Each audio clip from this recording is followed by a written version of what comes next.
GS for all के इतिहास के इस क्लास में आपका स्वागत है। आइए हम देखते हैं गुप्त साम्राज्य को। इसका वर्णन वायु पुराण में मिलता है। वायु पुराण में गुप्त राजाओं की वंशावलियां दी गई है। यह 3rd सेंचुरी एडी के आसपास से प्रयागराज के निकट कौशाम्बी से इसके बहुत से पुरावशेष प्राप्त हुए हैं। तो अनुमान लगाया जाता है कौशाम्बी और उसके आसपास के क्षेत्र के ये शासक थे। और जैसा कि आप जानते हैं कि महाजनपद 16 महाजनपद जो जिसका अंगुत्तर निकाय में वर्णन है, जो बौद्ध ग्रंथ है, उसमें कौशाम्बी जो है वत्स महाजनपद की राजधानी थी। और गुप्त कुषाणों के सामंत थे। इससे पहले आपने कुषाण शासक को देखा था। तो कहा जाता है कि गुप्त जो थे, प्रारंभिक गुप्त, वो कुषाणों के सामंत माने जाते थे। और इसके संस्थापक के रूप में श्री गुप्त का नाम आता है, जिसका कालखंड है 240 से 280 एडी। और उसके बाद उसके उत्तराधिकारी घटोत्कच गुप्त को कहा जाता है, जिसका कालखंड 280 से 320 एडी तक है। आप एक चीज ध्यान रखिएगा, ये 2 ऐसे शासक हुए जिन्होंने अपने नाम के पहले महाराजा की उपाधि धारण की थी। तो महाराजा स्थानीय सामंतों के द्वारा धारण किया जाता था, यानी स्थानीय शासक के द्वारा, ये मतलब किसी के अधीनस्थ शासक माने जाते थे। और महाराजा धीराज की ये उपाधि ग्रहण नहीं किए थे। चंद्रगुप्त प्रथम में पहला शासक हुआ, 319 या 320 कहा जाता है, उसने राजगद्दी पर बैठा। और उसका कालखंड देखा जाए 320 से लेकर 335 से एडी तक का है। उसने महाराजा धीराज की उपाधि धारण की थी और यह अपने को लिच्छवी राजकुमारी कुमारी देवी से विवाह भी किया था। और देखिए, चंद्रगुप्त प्रथम ने ही गुप्त संवत की शुरुआत 319-320 से ईस्वी के करीब की थी। और ऐसा इसने अपने राजगद्दी पर बैठने के उपलक्ष्य में कराया था। तो ये चंद्रगुप्त प्रथम के उत्तराधिकारी के रूप में समुद्रगुप्त का नाम आता है, जिसने 335 से ईस्वी में राजगद्दी पर बैठा। और इसका कालखंड 335 से 380 माना जाता है। लेकिन समुद्रगुप्त के बाद चंद्रगुप्त द्वितीय का कालखंड आता है, और जिसे विक्रमादित्य कहे जाते हैं और गुप्त शासकों में सबसे प्रसिद्ध है। लेकिन इसी के बीच एक रामगुप्त नामक शासक आते हैं, उसके भी कुछ सिक्के मिले हुए हैं। तो इसका कालखंड 380 के आसपास है। अगर 78 भी हो तो आप इसमें कंफ्यूज नहीं होइएगा। और इसने आर्यावर्त के 9 शासकों एवं दक्षिणावर्त के 12 शासकों को पराजित किया, जिसके कारण विंसेंट आर्थर स्मिथ ने इसे भारत का नेपोलियन कहा। ध्यान रखने योग्य है कि प्राचीन इतिहास में आपने विभिन्न संवतों का अध्ययन किया था, जिसमें देखिए इसका रिवीजन कीजिए। विक्रम संवत 57 से 58 बीसी के करीब माना जाता है। यहाँ के स्थानीय शासकों ने 57 या 58 बीसी के करीब यहाँ के मतलब मध्य प्रदेश के विदिशा क्षेत्र के आसपास के जो स्थानीय शासक थे, इन्होंने शकों को खदेड़ा था। और इसी उपलक्ष्य में इसने विक्रम संवत चलाया। और कहा जाता है कि इसने विक्रमादित्य की उपाधि भी धारण की थी। और शक संवत 78 एडी में कनिष्क के गद्दी के राज्यारोहण के उपलक्ष्य में 78 एडी में शक संवत चलाया गया, जिसे भारत सरकार ने भी 26 नवंबर 1949 को अपनी संविधान सभा में अंगीकृत किया है इसको। और गुप्त संवत 319 से 320 एडी जैसे रखना है, इससे भी प्रश्न बनते हैं। अब देखिए, समुद्रगुप्त ने परम भागवत विक्रमांक एवं अश्वमेध कर्ता की उपाधि धारण की थी। तो ये भी आप ध्यान में रखिए, यह विष्णु का उपासक था। गुप्त वंश का चंद्रगुप्त प्रथम शासक है जिसने परम भागवती की उपाधि धारण की। तो देखिए, समुद्रगुप्त को कविराज भी कहा गया है, एक तो ये जानते हैं। और परम भागवत की उपाधि धारण करने वाले प्रथम गुप्त शासक थे, जिसका और गया और नालंदा अभिलेख यानी ताम्रपत्र अभिलेख से पता चला है कि इनका नाम परम भागवत था।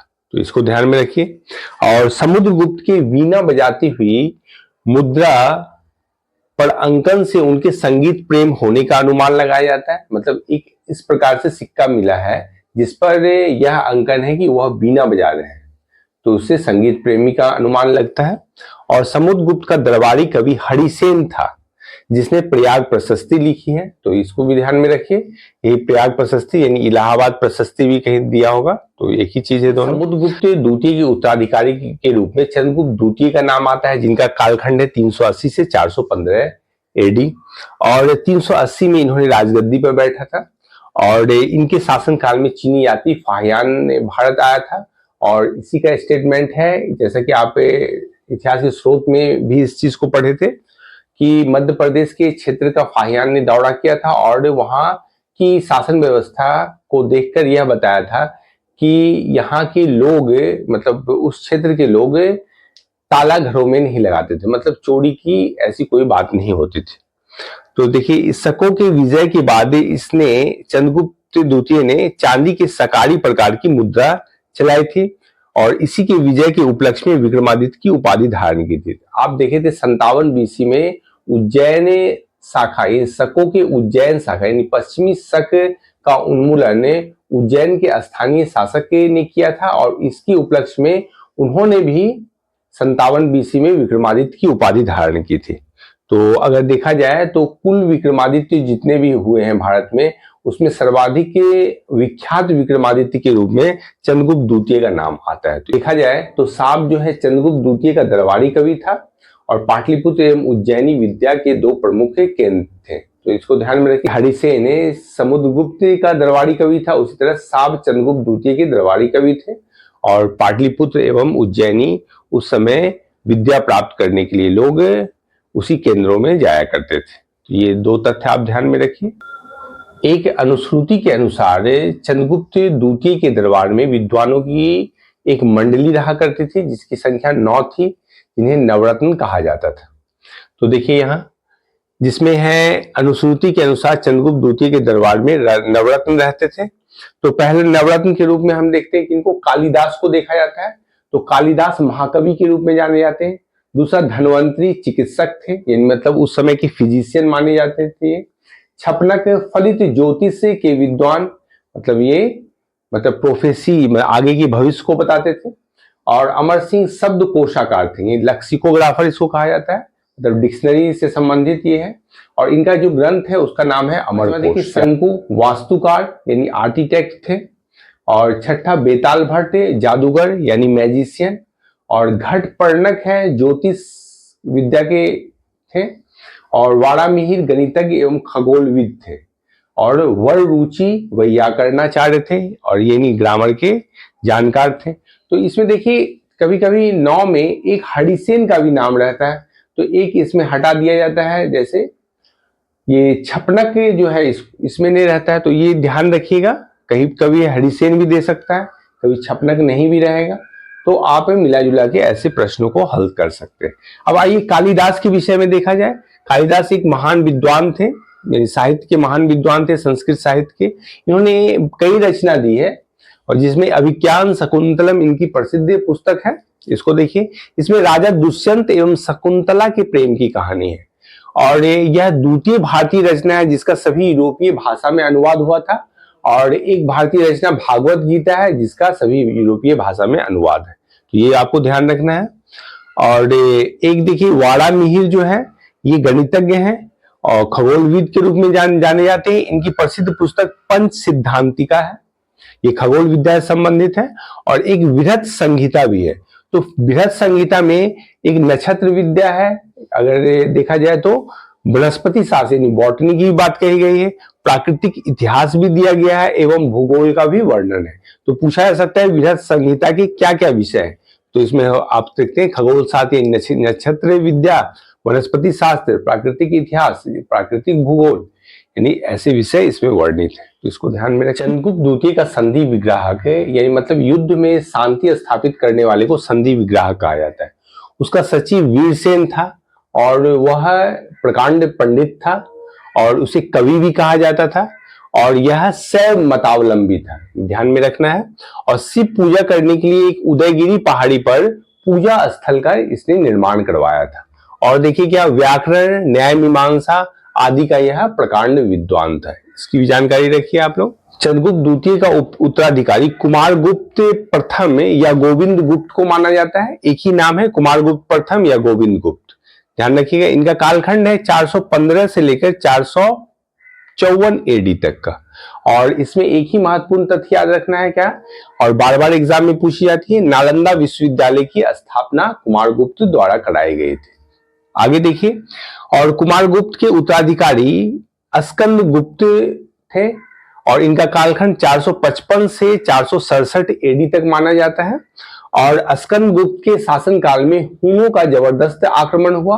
मतलब भारत में पहली बार हुन का आक्रमण प्रारंभ हुआ था स्कंदगुप्त के समय, जिसका स्कंदगुप्त ने डट के मुकाबला भी किया था। तो अगर अंतिम में महान गुप्त शासक की बात आती है तो स्कंदगुप्त का नाम आता है। स्कंदगुप्त ने गिरनार पर्वत पर स्थित सुदर्शन झील की मरम्मत करवाई थी। जैसा कि आपने इस पिछली कक्षा में पढ़ा था कि चंद्रगुप्त मौर्य द्वारा सौराष्ट्र क्षेत्र में, मतलब गुजरात के क्षेत्र में, यानी पश्चिम भारत में गिरनार पर्वत पर सुदर्शन झील का निर्माण करवाया गया था। और आगे 150 ईस्वी में भी आपने शक राजा रुद्रदामन के बारे में भी पढ़ा था, उन्होंने भी इसकी मरम्मत करवाई थी। अशोक के द्वारा भी सौराष्ट्र के जो गवर्नर थे उनसे इसकी मरम्मत, सुदर्शन झील की मरम्मत करवाई गई थी। तो ये प्रश्न बनते हैं, इसलिए ध्यान में रखिएगा। और स्कंदगुप्त ने सौराष्ट्र क्षेत्र पर पर्णदत्त को गवर्नर नियुक्त किया था, और जिन्होंने गिरनार पर्वत पर स्थित सुदर्शन झील की मरम्मत करवाई थी।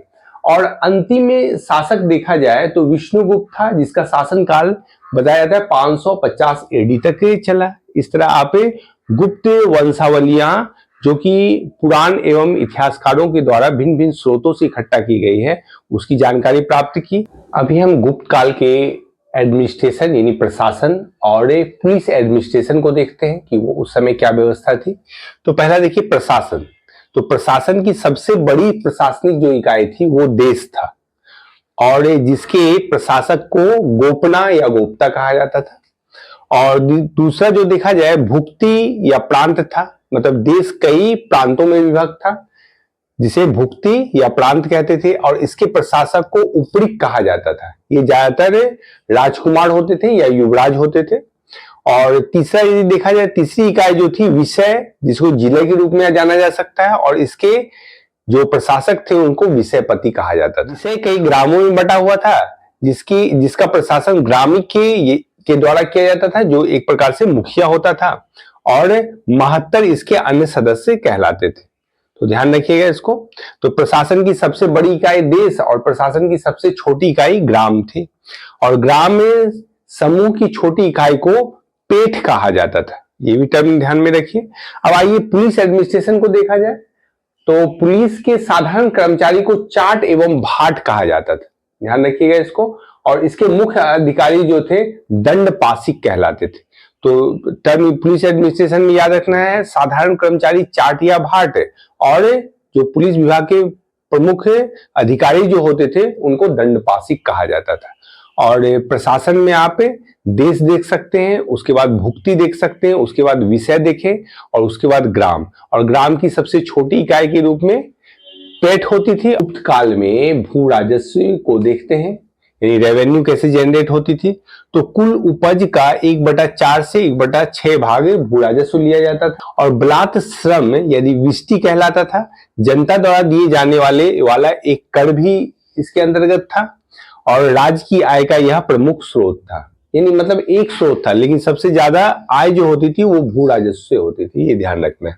और आर्थिक उपयोग के आधार पर निम्न प्रकार की भूमि थी गुप्त काल में। तो देखिए एक एक करके, क्षेत्र वैसी भूमि को कहा जाता था जो कृषि योग्य भूमि थी, और वास्तु वैसी भूमि को कहा जाता था जहां वास करने योग्य भूमि थी, मतलब जहां रेजिडेंशियल इलाका बनाया जाता था उसको वास कहते थे।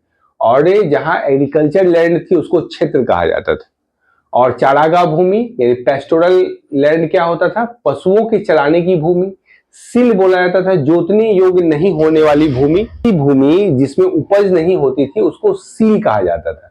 और अप्रहत भूमि ऐसी भूमि होती थी जो जंगली होती थी, जहां पर जंगल होते थे।